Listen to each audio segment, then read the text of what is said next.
واعتصموا بحبل الله جميعا ولا تفرقوا، اور تم سب مل کر اللہ کی رسی کو مضبوطی سے تھام لو اور تفرقہ نہ ڈالو۔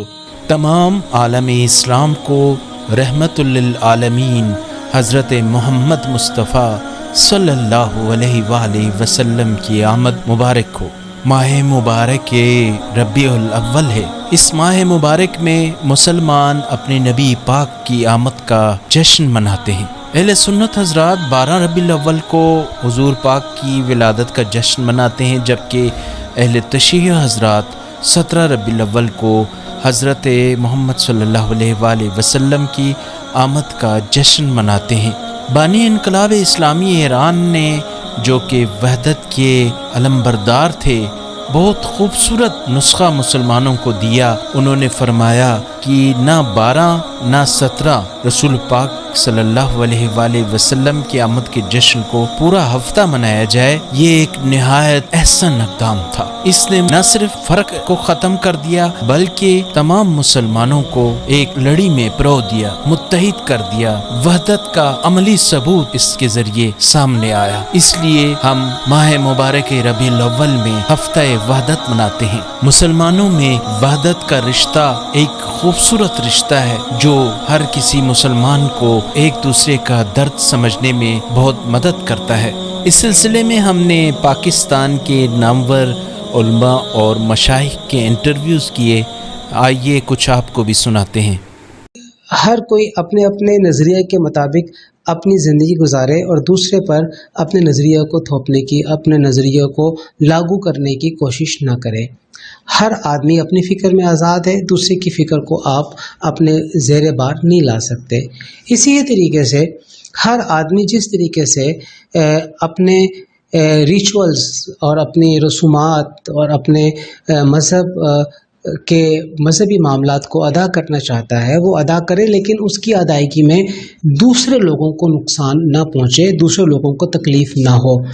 عمومی طور پہ جب دوسرے لوگوں کو تکلیف پہنچتی ہے، ملتی ہے، تو اس کے نتیجے میں پھر ہم یہ دیکھتے ہیں کہ لوگوں کو زیادہ انتشار دیکھنا پڑتا ہے، افتراق دیکھنا پڑتا ہے، اور اس کے نتیجے میں پھر گروہ بندی ہمارے سامنے مارز وجود میں آتی ہے۔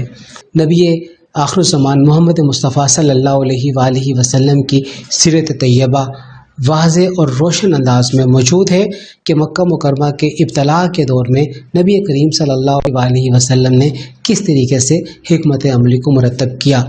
نبی کریم صلی اللہ علیہ وآلہ وسلم کی سیرت پاک کے مکی دور کا خصوصیت کے ساتھ مطالعہ کرنے کی ضرورت ہے۔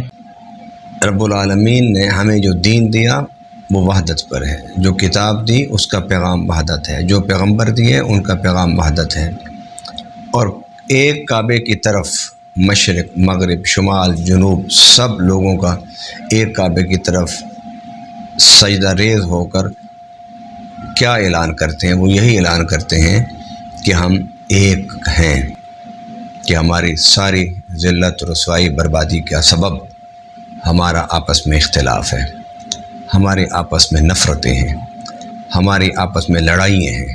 آئیے ہم اہل بیت اطہار کے راستوں پر چلتے ہوئے باطل قوتوں سے سمجھوتا کیے بغیر امت میں وحدت کا راستہ پیدا کریں، اور امت میں وحدت کا راستہ صرف ایک ہے، وہ کیا کہ ہمیں اسوہ شبیری کو حق ماننا ہوگا، اس کو سامنے رکھنا ہوگا، اس کے مطابق اپنے لیل و نہار کو سنوارنا ہوگا، اور اس کے مطابق آواز کو بلند کرنا ہوگا۔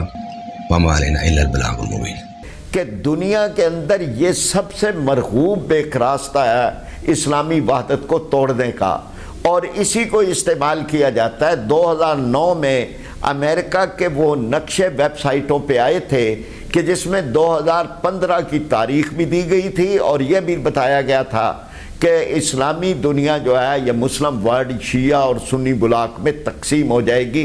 یہ نقشے موجود تھے، یہ امریکہ کے ڈیفنس جنرل کے تھے۔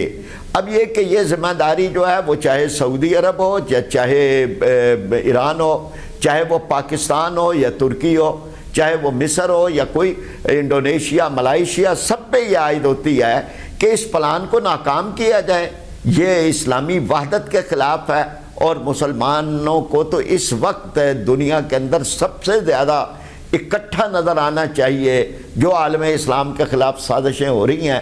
تو بہرحال اس سلسلے میں ایک ایران نے وحدت کی کانفرنسیں بھی کی ہیں، اکٹھا بھی کیا ہے، لیکن ہمارے نقطہ نظر سے اس میں مزید کام کی ضرورت ہے۔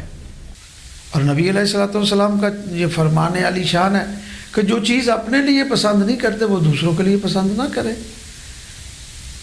تو ہم تو یہ چاہتے ہیں کہ ہر قوم، ہر مسلک، ہر مکتبہ فکر امن کے ساتھ، آشتی کے ساتھ اپنی زندگی کو بسر کرے اپنے قوانین کے۔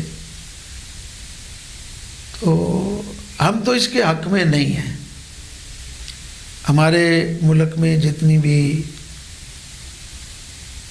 اسلامی انقلاب کی حامی جماعتیں ہیں، اور بالخصوص ہماری جماعت جو تحریک اویسیہ پاکستان، ہم تو اس پہ بہت کام کر رہے ہیں۔ ایک اتحاد کی صورت بنائی جائے اور ہر ایک کو جینے کا حق دیا جائے۔ کیوں؟ ہم زبردستی کسی کو اپنے نظریات اس پہ تھوپ نہیں سکتے، اور نہ ہی یہ ہمیں سیرت مصطفیٰ صلی اللہ علیہ وسلم سے یہ سبق ملتا ہے۔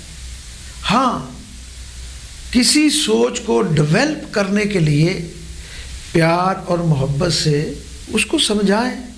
میں تمام عالم اسلام کے سربراہوں سے یہی گزارش کروں گا کہ ہمیں اپنے اختلافات کو بلا کر ایک پلیٹ فارم پر جمع ہونا چاہیے، تاکہ ہمارے جو مسلمانوں کے وسائل ہیں اس کا فائدہ بھی مسلمانوں کو ہو۔ اس اختلاف کی وجہ سے وسائل ہمارے ہیں، قابض یہود نصارہ ہیں، اسلام کے دشمن ہیں، اور ہمارے وسائل کو وہ ہمارے قتل پر ہمارے خلاف ہی استعمال کر رہے ہیں۔ اس سے وہ مسلمانوں کو رسوا بھی کرتے ہیں، قتل بھی کرتے ہیں، مسلمانوں کا خون بھی بہاتے ہیں، جو وہ چاہتے ہیں کرتے چلے جاتے ہیں۔ اور اس کا حل جو ہے وہ باہمی اختلافات کو بلا کر اتفاق، باہمی اتفاق ہے، ایک پلیٹ فارم پر جمع ہونا ہے۔ جب تک ہم یہ کام نہیں کریں گے تو غیر جو ہے وہ مسلمانوں کے وسائل کو استعمال اس طرح کرتا رہے گا۔ کہ اسلام جو ہے ان عصبیتوں پر یقین نہیں رکھتا، اسلام جو ہے وہ ان عصبیتوں کو ختم کرنا چاہتا ہے۔ جو کلمہ پڑھنے والا ہو، خواہ وہ کوئی زبان بولنے والا ہو، خواہ کسی شہر کا رہنے والا ہو، کسی ملک کا رہنے والا ہو، کسی قبیلے سے تعلق رکھتا ہو، کسی رنگ و نسل سے تعلق رکھتا ہو، لیکن وہ اگر کلمہ پڑھتا ہے تو وہ ہمارا بھائی ہے۔